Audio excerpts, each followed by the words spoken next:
اما یبلغن عندک الکبر احدہما او کلاہما، اگر ان میں سے کوئی ایک یا دونوں تمہارے پاس بڑھاپے کی عمر کو پہنچ ہی جائیں، اما یبلغن عندک تمہارے پاس پہنچ جائیں اگر ان میں سے احدہما ان میں سے کوئی ایک او کلاہما یا دونوں، تو اب دیکھیے احکام کیا ہیں بوڑھے والدین۔ فلا تقل لہما اف، نمبر ایک انہیں اف تک مت کہو۔ اف کیا ہے؟ بڑی چھوٹی سی شے، کوئی حقارت آمیز شے، ناخن جو تراش دیے جاتے ہیں ان کو بھی اف کہتے، اتنی سی چھوٹی بات بھی ان سے نہ، گستاخی جو ہے اس درجے میں ہو، جیسے کہ یہ تراشے ہوئے ناخن ہے اس درجے میں بھی کوئی گستاخی۔ فلا تقل لہما اف، اف ہے آپ پر، ہمارے ہاں یہ لفظ اف زیادہ استعمال نہیں ہوتا، تف استعمال، تف ہے تم، تف ہے آپ پر، نہیں ہرگز نہیں۔ اف لکما وما تعبدون، حضرت ابراہیم علیہ السلام نے فرمایا تھا، سورہ انبیاء میں ہے، اف لکما۔ سورہ احقاف میں جو سرکش اولاد ہوتی ہے ان کے بارے میں کہا گیا وہ اپنے والدین کو اف لکما، آپ پر تو نہیں، لیکن یہاں جو حکم ہے فلا تقل لہما اف، انہیں اف تک نہ۔ نمبر دو ولا تنہرہما، کبھی انہیں جھڑکنا مت، اما السائل فلا تنہر، سورۃ الضحیٰ جو ہے اس کی جو آخری آیت ہے، تو کسی کو جھڑک دے، کسی سائل کو جھڑکنا نہیں ہے، اگر نہیں کوئی دے سکتے تو آپ شرافت کے ساتھ اس سے معذرت کر لیں، بس اللہ اللہ خیر صلی اللہ معاف کیجیے، بس جھڑکو مت۔ ولا تنہر۔ نمبر تین وقل لہما قولا کریما، ان کے ساتھ گفتگو کرو بڑے ادب کے، ان کا احترام ملحوظ رکھتے ہو بات کرو، لیکن یہ ہے کہ اس کے اندر احترام ملحوظ، ادب ملحوظ، ایسا نہ ہو کہ ان کے دل کو ٹھیس لگے۔ یہی ہے وہ جو بچہ سا تھا ہماری گود میں کھیلتا تھا، اس کی نجاستیں ہم صاف کرتے تھے، اس کو دودھ ہم پلاتے تھے، اس کو چلنا ہم نے انگلی پکڑ پکڑ کر، آج کل تو خیر اور بہت سی چیزیں ایجاد ہو گئی ہیں، واکرز ہیں اور کیا کیا ہے، لیکن پہلے کیا ہوتا تھا، والدین ہی انگلی پکڑ کر چلایا کرتے تھے اور چلانا سکھا۔ آج یہ سینہ تان کر بات کر رہا ہے ہم سے، آج یہ اس طریقے سے جو ہے گستاخانہ انداز اس نے ہمارے سامنے اختیار کیا، وہ دل کو ٹھیس لگے۔ میں نے اس سے پہلے بھی ایک مرتبہ آپ کو بتایا تھا کہ صرف دو چیزیں ایسی ہیں جن کو محبت اور تعظیم کے انداز میں دیکھنا بھی عبادت ہے، محض دیکھنا اور کچھ نہیں کر رہے۔ ایک خانہ کعبہ محبت بھرے انداز میں آپ بیٹھے ہوئے، صرف نہ آپ طواف کر رہے ہیں، طواف کریں گے تو اور ثواب ہوگا، آپ بیٹھے ہیں صرف اور دیکھ رہے ہیں، اور اس کے اندر احترام ہے، تعظیم۔ اللہم زد بیتک ھذا تشریفا و تکریما و تعظیما۔ آج کل جو لوگ، اب تو خیر ٹھیک ہے بات وہاں سے آگے نکل گئی ہے، مینا میں پہنچ گئے ہوں گے لوگ، کل تو حج ہو جائے گا انشاءاللہ، لیکن جو حاجی بھی یہ دعا مسنون کہ جب بھی وہ مسجد حرام کے اندر داخل ہوتا ہے اور پہلی مرتبہ نگاہ پڑتی ہے خانہ کعبہ پر، تو فوراً اللہم رب ھذہ زد بیتک ھذا تشریفا و تکریما و تعظیما، اے اللہ اپنے اس گھر کو، اس کی عزت، اس کی تکریم، اس کی تعظیم کے اندر اور اضافہ کرتا ہے۔ تو یہ انسان اگر صرف خانہ کعبہ کو بیٹھ کر دیکھتا رہے تب بھی ثواب ہے، اور اسی طرح بوڑھے والدین کو محبت بھری نگاہ سے دیکھنا یہ بھی موجب ہے کہ دل جو ہے ان کو کہیں کوئی آئینہ قلب جو ہے ان کے احساسات کو ٹھیس نہ، اس کا لحاظ ہے۔ اما یبلغن عندک الکبر احدہما او کلاہما فلا تقل لہما اف ولا تنہرہما وقل لہما قولا کریما واخفض لہما جناح الذل من الرحمۃ، اور ان دونوں کے سامنے اپنے کندھوں کو شفقت کے ساتھ، ادب کے ساتھ جھکا کر رکھ۔ یہ جو ابھی میں نے چند الفاظ کہے تھے کہ سینہ تان کر بات کرنا، یہ ایک انداز ہوتا ہے بات کرنا، ایک یہ ہے کہ آپ بات کر رہے ہیں والدین سے، والدہ سے، والد سے، لیکن جھکے ہوئے، کندھے جھکائے ہوئے۔ اب یہ بھی دو ہی باتیں ہیں، یا والدین کے سامنے کندھے جھکانے ہیں، یا پھر حضور سے کہا گیا اے نبی آپ اہل ایمان کے لیے واخفض جناحک للمؤمنین، یہ مومن جو ایمان لائے ہیں ہمارے نیک بندے ہم پر، چاہے وہ غریب ہے، فقیر ہے، چاہے وہ غلام ہے، مسکین ہے، آپ اپنے کندھے ان کے سامنے جھکائیے۔ یہ بہت بڑی بات ہے جو کہی گئی ہے محمد اللہ صلی اللہ علیہ وسلم، آپ ان کے سامنے واخفض جناحک للمؤمنین، اہل ایمان کے اپنے کندھے جھکا کر ان کا احترام کیا۔ حالانکہ اصل احترام تو حضور، وہ تو جب ہم پڑھیں گے سورہ حجرات تو جا کے معلوم ہوگا کہ کس درجے احترام ملحوظ رہنا چاہیے حضور کا صلی اللہ علیہ وسلم، لیکن یہاں نوٹ کیجئے واخفض لہما جناح الذل من الرحمہ، اور اس سب کے بعد بھی وقر رب ارحمہما کما ربیانی صغیرا، اور یہ دعا کرتے رہا کرو اے رب ہمارے ان دونوں پر، میرے والدین پر رحمت فرما، رحم کر، جیسے کہ انہوں نے مجھے پالا پوسا جبکہ میں چھوٹا سا۔ اب دیکھیے یہاں لفظ کیا آیا، ربیانی، رب، اللہ تعالیٰ رب ہے حقیقی، وہ ہے اصل میں پالن ہار، ساری چیزیں اس کی پیدا کر. ماں باپ کے دل میں بھی محبت اور شفقت تو اسی نے ڈالی ہے. ماں کی چھاتیوں میں دودھ تو اسی نے بنایا پیدا کیا ہے. تو اصل رب تو وہ ہے. لیکن اس کی ربوبیت کا ظہور جو ہو رہا ہے عالم واقعہ میں، عالم مادی، وہ والدین کی ربوبیت ہے. والدین پال رہے ہیں، پوس رہے ہیں، اپنی راتوں کی نیندیں حرام کرتے ہیں. بچے کو تکلیف ہے تو والدین نہیں سوچتے. کوئی اور معاملہ ہے تو اس ظاہر بات ہے کہ ان کا آرام چین بالکل حرام ہو جاتا ہے. یہ ہے در حقیقت. اب ان کا بدلہ کیا چکا سکتا ہے آدمی؟ میں نے بار عرض کیا ہے کہ شکر جو ہے وہ شکر کا تقاضا یہ ہے کہ انسان حق ادا کرنے کی، حل جزاء الاحسان الا الاحسان. کسی نے آپ کے ساتھ بھلائی کی ہے تو آپ کو بھی اس کے ساتھ بھلائی کرنی. لیکن والدین نے جو بھلائی تمہارے ساتھ کی ہے تم اس کا بدلہ کیا دے سکتے؟ اگر تم نے ان کے بڑھاپے میں خبر گیری کر بھی لی تب بھی وہ بدلہ نہیں ہو سکتا کہ جو انہوں نے تمہارے وجود میں آنے اور تمہارے لیے جو مشقتیں جھیلی ہیں، جو ایثار کیا ہے، جو قربانیاں دی ہیں تمہیں پالنے پوسنے کے لیے، اس کا بدلہ نہیں ہو سکتا. اس کا بدلہ ایک ہی، اور وہ کیا ہے؟ اللہ سے دعا کیا کرو وقل رب ارحمہما کما ربیانی، پروردگار ان دونوں پر رحم فرما، رحمت نازل فرما، ان کی مغفرت فرما، ان کے درجات بلند کر، ان کی غلطیوں سے درگزر فرما، ان کے گناہوں کو بخش دے، ان کی غلطیوں سے چشم پوشی اختیار فرما پروردگار. اور یہ در حقیقت میں تجھ سے درخواست کیوں کر رہا ہوں کہ مجھ پر ان کے احسان کا بہت بڑا بوجھ، ان کے احسانات کا بدلہ میں نے چکا. وقل رب ارحمہما کما ربیانی صغیرا، اور کہا کرو اے رب ہمارے، اے رب میرے ان والدین کے اوپر، بوڑھے والدین پر رحم فرما. اور ظاہر بات ہے کہ یہ سلسلہ جو ہے یہ صرف زندگی کا نہیں ہے، ان کے انتقال کے بعد بھی رب ارحمہما کما ربیانی، رب اغفر لی ولوالدی وارحمہما کما ربیانی صغیرا. یہ آپ کی نمازوں کے ساتھ دعاؤں میں مستقل دعا ہو جانی چاہیے کہ پروردگار مجھے بھی بخشش فرما دے، مجھے بھی بخش دیجو، اور پھر میرے والدین کو بھی بخش دی، اور ان پر رحمت نازل کیوں، جیسے کہ اس نے مجھے پالا پوسا تھا جب کہ میں چھوٹا سا. وقل رب ارحمہما کما ربیانی. ابھی اس مضمون کا ایک اہم حصہ باقی ہے، اور وہ کیا ہے کہ والدین میں سے والدہ کا مقام جو ہے وہ 3 گنا زیادہ. والدین کے ساتھ حسن سلوک، خدمت، ان کی دیکھ بھال، ان کی خبر گیری، ان کی دل جوئی، ان کے ساتھ ملائمت، اور ان سب کا حکم. اور اس میں جو بات میں نے عرض کی تھی کہ اس میں والدین میں سے والدہ کا حق 3 درجے فائد. اس کو ایک تو قرآن مجید کے 2 مقامات سے سمجھ لیں. ایک مقام ہم پڑھ چکے ہیں سورہ لقمان کا دوسرا رکن، وَوَصَّيْنَا الْإِنسَانَ بِوَالِدَيْهِ حَمَلَتْهُ أُمُّهُ وَهْنًا عَلَى وَهْنٍ وَفِصَالُهُ فِي عَامَيْنِ أَنِ اشْكُرْ لِي وَلِوَالِدَيْكَ إِلَيَّ الْمَصِيرُ. اور ہم نے انسان کو وصیت کی ہے، تاکید کی ہے، حکم دیا ہے والدین کے ساتھ حسن سلوک کا، اور اس میں خاص طور پر ماں کا معاملہ.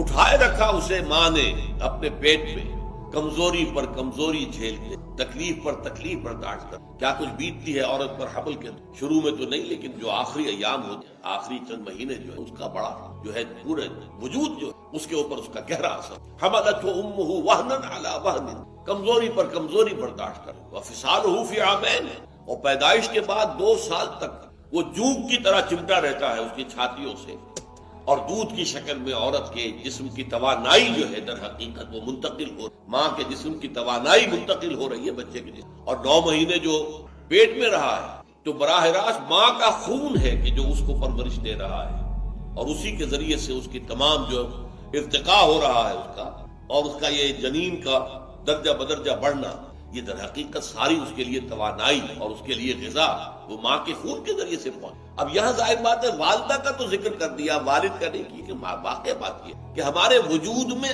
آنے میں جو ذریعہ ہے، اگرچہ اس میں والد کا حصہ ہے، نطفہ تو باپ کا ہے، لیکن یہ کہ اس میں جو مشقت جھیلتی ہے وہ ماں جھیلتی ہے. 9 مہینے کا حمل، اور پھر اس کے بعد دودھ پلانا. آج تک تو خیر دودھ پلانا کم ہو گیا، اگرچہ کتنی ریسرچز سامنے آ رہی ہیں کہ ماں کے دودھ سے بہتر کوئی دودھ نہیں.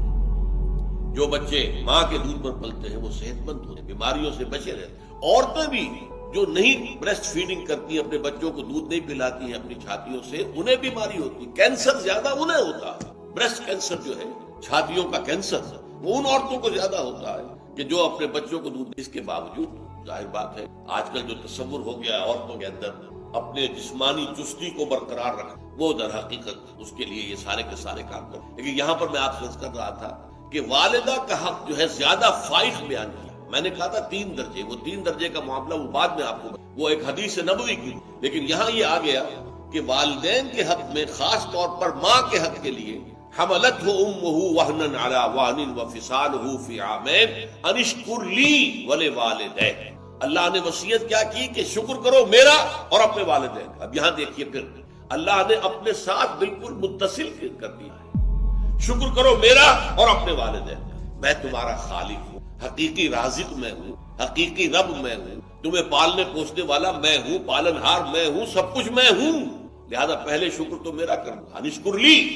لیکن یہ کہ عالم واقعہ میں میرے اس ربوبیت کا جو اظہار ہوا ہے، میری اس تخلیقی عمل کا جو اظہار ہوا ہے، وہ تمہارے والدین کے ذریعے ہوا ہے. تو انشکر لی ولوالدیک، اور اپنے والدین کا شکر. یہ بات میں نے بہت مرتبہ آپ کو بتائی ہے. قرآن مجید میں جو اہم مضامین ہے وہ کم سے کم 2 مرتبہ ضرور آئے. چنانچہ دیکھیے سورہ احقاف کے اندر یہ مضمون دوبارہ ہے. وَوَصَّيْنَا الْإِنسَانَ بِوَالِدَيْهِ وَوَصَّيْنَا الْإِنسَانَ بِوَالِدَيْهِ إِحْسَانًا، اور ہم نے انسان کو وصیت کی ہے، حکم دیا ہے، تاکید کی ہے اپنے والدین کے بارے میں کہ حسن سلوک اختیار کرو، ان کی خدمت کرو، ان سے محبت کرو، ان کی دلجوئی کرو، ان کے احساسات کو جو ہے ٹھیس نہ پہنچاؤ، ان کی امیدیں اور توقعات جو ہیں ان کو ٹھیس نہ پہنچاؤ. اب وہاں فرمایا حملتہ امہ کرہا ووضعتہ کرہا وحملہ وفصالہ 30 شہرا.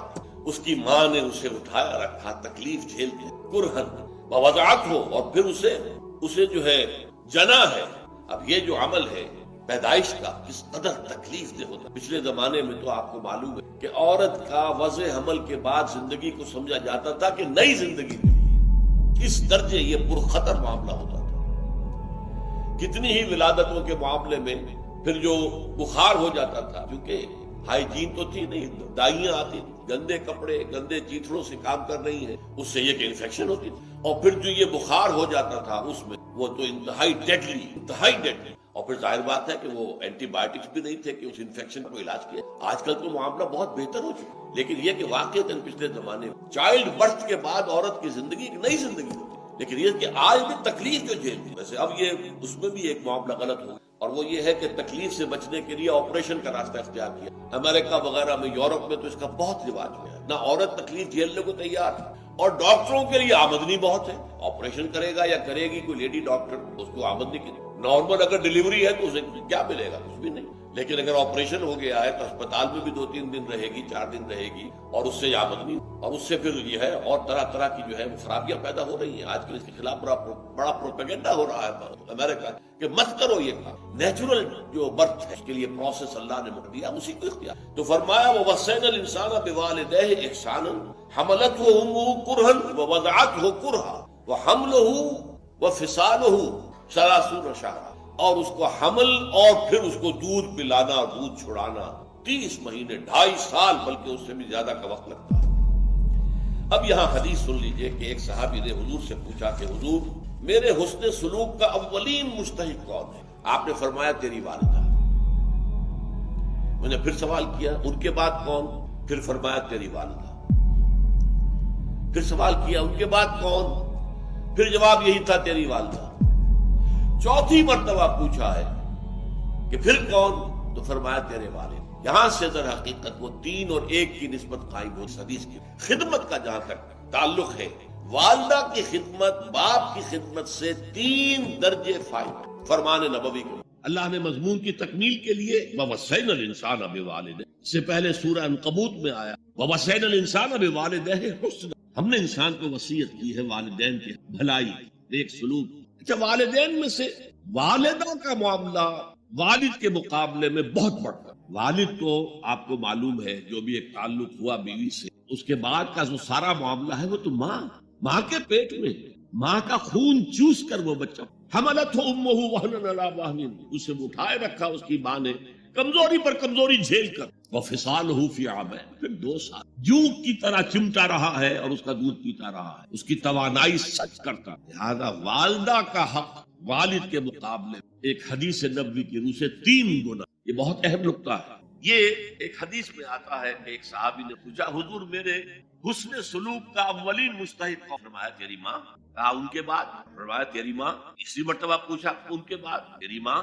چوتھی مرتبہ کہا گویا کہ والدہ کا حق کے ساتھ درد کہیں اس لیے کہ سخت نفسی کو معلوم ہے جب بچے تھے ہم اپنے والدین محبت کا مرکز، ان کی ساری محبت ہم پر مرکز، ہم بھی ہماری شادی ہو گئی، اولاد ہو گئی تو ہمارا ایک نیا مرکز محبت ہوئی بیوی سے، اولاد سے۔ اب بوڑھے والدین کا پیاس، یہی ہمارے ہاں ساس بہو کا جھگڑا کہ ان کے دلوں میں، اب اگر ان کی دل لی جائے، ان کو وقت پاس بیٹھا کی باتیں، اب تو ان کو کچھ نہ کچھ، ورنہ ایک بڑا احساس محرومی شدید۔ یہی وجہ ہے کہ صرف دو چیزیں ہیں جن کا محض دیکھنا تعظیم اور محبت کے ساتھ موجب ثواب ہے، عبادت۔ خانہ کعبہ کو محض دیکھنا عبادت ہے، بیٹھ کر تعظیماً دیکھتے رہو، ثواب بھی نہیں کر رہے، دیکھنا۔ اور بوڑھے والدین کو محبت بھری نگاہ سے دیکھنا عبادت ہے۔ اب یہاں دیکھیے اللہ تعالیٰ کو جیسے کہ کسی جگہ پر فرمایا گیا ان اللہ لا یستحی من سورہ احزاب میں کہ تمہارا طرز عمل نبی کے لیے تکلیف دہ تھا لیکن حیا کی مجھ کہہ نہیں، اور اللہ کو تو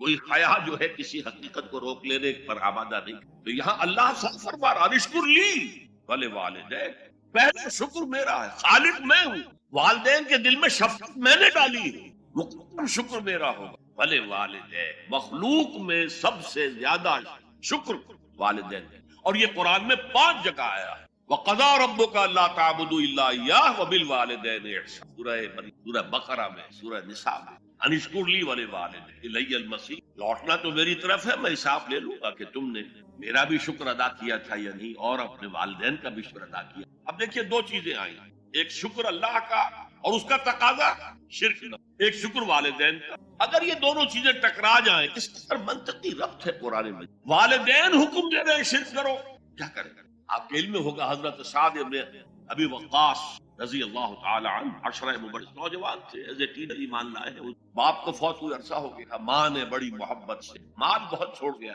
ناز و نام میں پالا، اب سعد ایمان لے آئے حضور، والدہ نے کہا تم نے اپنے باپ کے، میں جان دے دوں گی اگر تم اس سے واپس نہ، اور اپنے مشرکانہ عقائد کو دوبارہ مرن برت رکھ لی۔ اب کیا بیت رہی ہوگی، کس قدر سلیم الفطرت نوجوان تھا سعد، جو نوجوانی میں حضور، لیکن فطرت کے اندر جو چیز مثبت تھی، والدین کا ادب، اللہ جسے اپنی طرف منسوب کر رہا ہے وہ فطرت ہے۔ اب یہ ٹکرا رہے کیا؟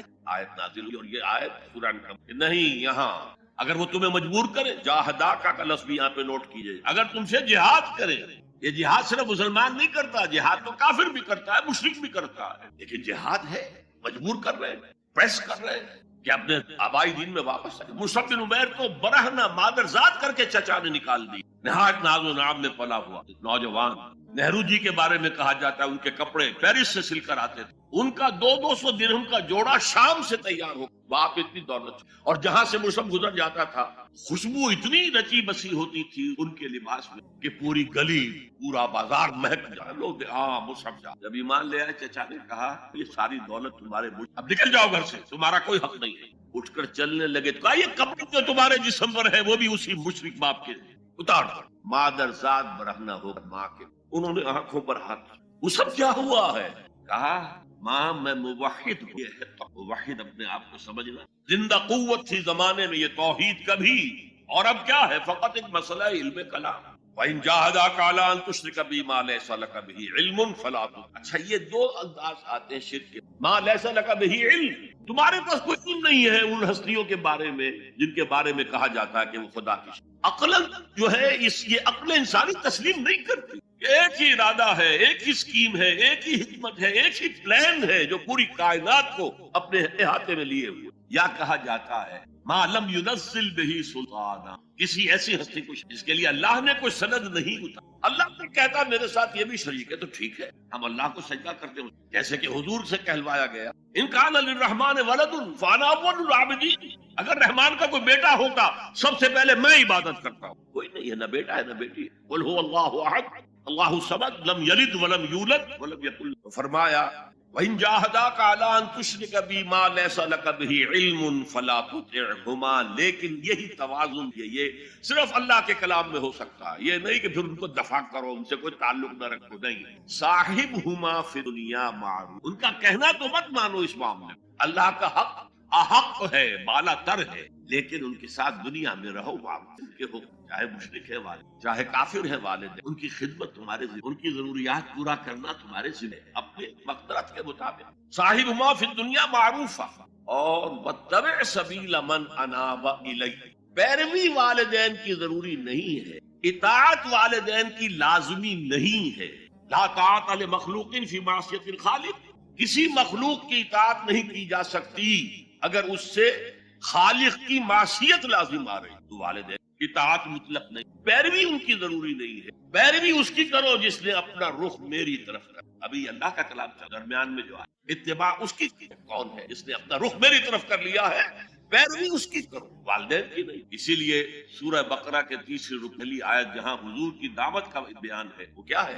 یا ایھا الناس اعبدوا ربکم الذی خلقکم والذین من قبلکم لعلکم تتقون، اے لوگو عبادت کرو، بندگی اختیار کرو، پرستش کرو اپنے اس رب کی جس نے تمہیں پیدا کیا، تم سے پہلوں کو بھی پیدا۔ تمہارے آباء و اجداد بھی تو اسی کی مخلوق تھے، جیسے تم سے خطا ہو سکتی ہے ان سے بھی ہو سکتی، لہذا یہ دلیل نہیں۔ وہ کہتے کہ ما وجدنا علیہ آباءنا، ہم تو اسی کی پیروی کریں گا جس میں ہم نے اپنے آباء و اجداد، تو آباء و اجداد کی پیروی۔ واتبع سبیل من اناب الی ثم الی مرجعکم، پھر میری ہی طرف تم سب کو لوٹنا ہے۔ فانبئکم بما کنتم، گنتی کر کر کے، نبأ تنبیہ، پوری طرح بتا دینا، آگاہ کر دینا۔ ایک تنبیہ ہے، ایک تنبیہ یہ ہے خبر دے دینا پوری طریقے سے، وضاحت کے ساتھ، نبأ سے۔ فَأُنَبِّئُكُم بِمَا كُنتُمْ تَعْمَلُونَ، جو کچھ کے عمل